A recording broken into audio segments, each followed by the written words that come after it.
Hi, my name is Zara Andrews, and today I wanted to talk about some manga recommendations, LGBTQ plus manga recommendations. A friend of mine reminded me it was Pride Month this month, and I'm bi, as you can tell by the lovely bi unicorn there on my top. And I thought it'd be nice to celebrate with a recommendation video. So you can go see, so go and read some manga that will fulfill your needs. I'm going to apologise in advance if I mispronounce any of the names. I'm terrible at Japanese names, because I just read them and I don't know how to pronounce them. Also, this video might end up being like 2 parts, so you might see me like in a different outfit later, because I don't know how long it's going to be. I ended up writing quite a bit for like some of the recommendations, so I got very into it last night when like my dog was barking and I was like, oh yes, I can write this, I can talk about this. Yeah, so my first recommendation is My Lesbian Experience with Loneliness. It's the real story of Kabi Nagata, and it was first published in 2016 and is currently still running at the moment. So far I have collected like 4 volumes of this, all the English versions. I don't know any Japanese, so I can't read Japanese. I first heard about this manga on a podcast called Manga Pod Book Club. I normally watch the podcast because it's got one of my favourite YouTubers in, Dodger, also known as Press Heart to Continue or Dex Bonus. She doesn't do much work on YouTube anymore, and she mostly does now Twitch stuff, and I just watch her old videos. But yes, I just watch them as I'm doing essays and everything. One of the things that really attracted me to this manga was its 2-toned palette of white and pink. It really stood out from other mangas, which are just normally like black and white, and I really hate when I use black and white because like sometimes you just can't see all the details. You can't see when there's action happening. And I remember there was like because I also have Blue Exorcist, and that's just like sometimes there's action and you can't see what's bloody going on because there's so much black, because they're trying to draw too much into a panel. It's also, pink is part of the lesbian flag colour, so I thought that was quite a nice added thing. I also really enjoy that it discusses mental health and sexuality in a way that is very relatable and easy to digest. I found myself thinking, oh, this just sounds like me a lot of the time when I was reading it, because I've had a lot of problems with my own depression. And there was some stuff about basically how she couldn't seem to hold down a job. And I was sat there, I was like, oh god, I could not hold down a job because I get just too depressed, and if people don't understand my depression, then I just have to leave the job because I'm just going to start crying, and I'm really embarrassed about crying in front of people. So yes, I really related to that. She has a lot of trouble trying to find her way in the world, and that when every time she tries to make some progression, like her depression and anxiety tend to like strangle her, and that seems to happen to me a lot. Like I was doing a master's at one point, and it just like my anxiety and depression got the better of me, and then so I've now have gone a break. It's the way she also talks about sexuality is very important to me as well. As a bisexual woman, I have often found in the past that I've not been too secure with my sexuality. I kind of just ended up hating the side of me that liked women, and I was like, I'm trying to be more accepting of myself nowadays, but like it's very difficult. It's a hard thing to like accept in you. Sometimes some people who are straight they'll just straight people don't have this issue. No offense, but yeah. Another manga I wanted to suggest is Love Me for Who I Am. This manga was first published in 2018 and is still running today. I have 2 English volumes of it. Monguum is a non-binary school student who is invited by their fellow student Tetsu to work at a maid cafe called Question. Tetsu mistakes Mongumo for a cross-dressing boy, which leads to Mongumo telling Tetsu not to assume their gender based on presentation. This causes Tetsu and the rest of the staff that are working at the cafe to start rethinking what they know about gender. My favourite character is Tetsu's sister, Satori. She owns the cafe and comes out as transgender during the story, and I think it's really sweet. It's adorable. I particularly love that her brother changes from calling her brother to sister when she tells him, and I think it's so sweet. I think it's so adorable. I'm like, oh, I love the acceptance.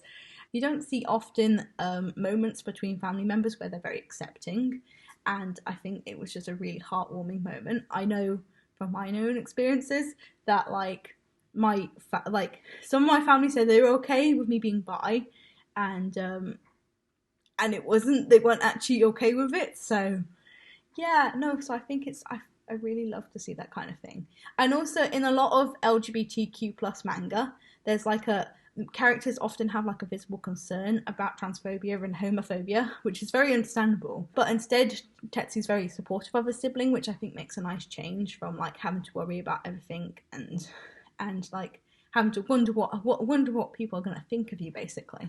I also love that the manga has like a wide range of LGBTQ plus characters within it. It doesn't just focus on like lesbian, gay, transgender, bisexual, queer, or plus. You know, it doesn't do that. It has lesbian characters, it has gay characters, it has trans characters, it has non-binary characters. There's quite a nice mix of a lot of different people. At the moment, they don't actually have any bisexual characters in it, and you know, I want some bisexual representation, so I'm really hoping that they'll add a bisexual character at some point, or they could make Tetsu bisexual, which I'd really like.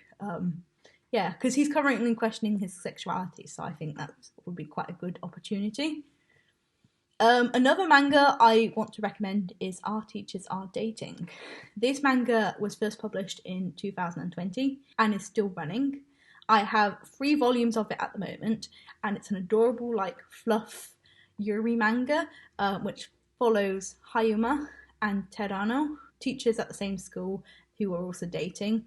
The manga highly idealizes their relationship, so if you want something a bit dark, it's probably not for you. You know, something that's actually more realistic, but I just love how pure and cute it is. It's a great little thing to watch.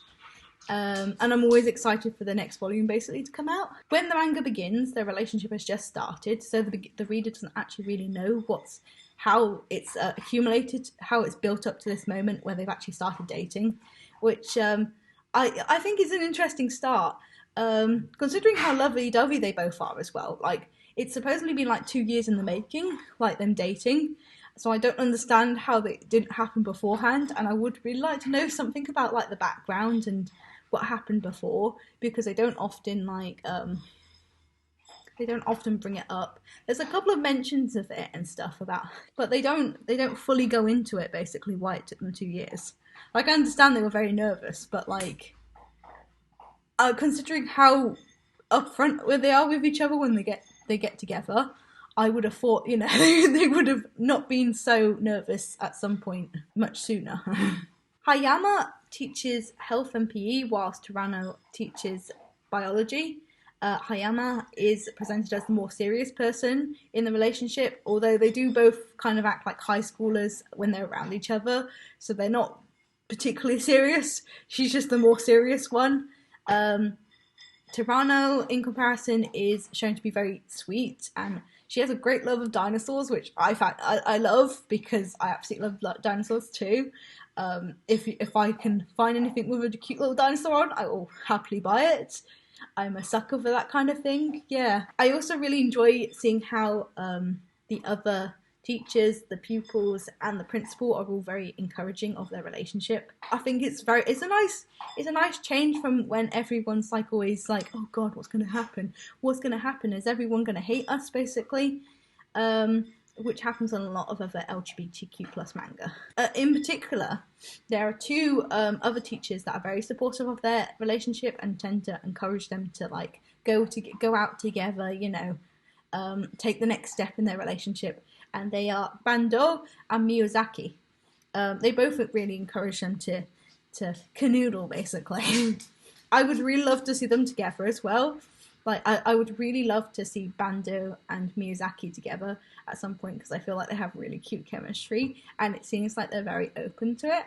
And I'm like, oh yes, I would love to see them together and like slowly, because they seem to be slowly getting closer and closer to each other, like in the manga. And I'm like, oh, I hope there's going to be a relationship between them. They've had one other lesbian relationship actually appear in the manga, so I'm hoping that eventually Bando and Miyazaki will get together, and I think that'll be adorable. Just as like a side relationship, it'd be adorable. because I think they would be more realistic as a couple because they seem to be more mature than the other two. I've just looked at how much I recorded, and yeah, it's going to be 2 videos of these recommendations. So there's going to be a part. You're currently watching part 1 right now. There's a part 2 which will be in the card here or here. I don't know where. Yeah, please go to that card to continue the recommendations because I'm only allowed 15 minutes of video. And enjoy. Have a great Pride Month. Okay then, have a great day and take care. Goodbye.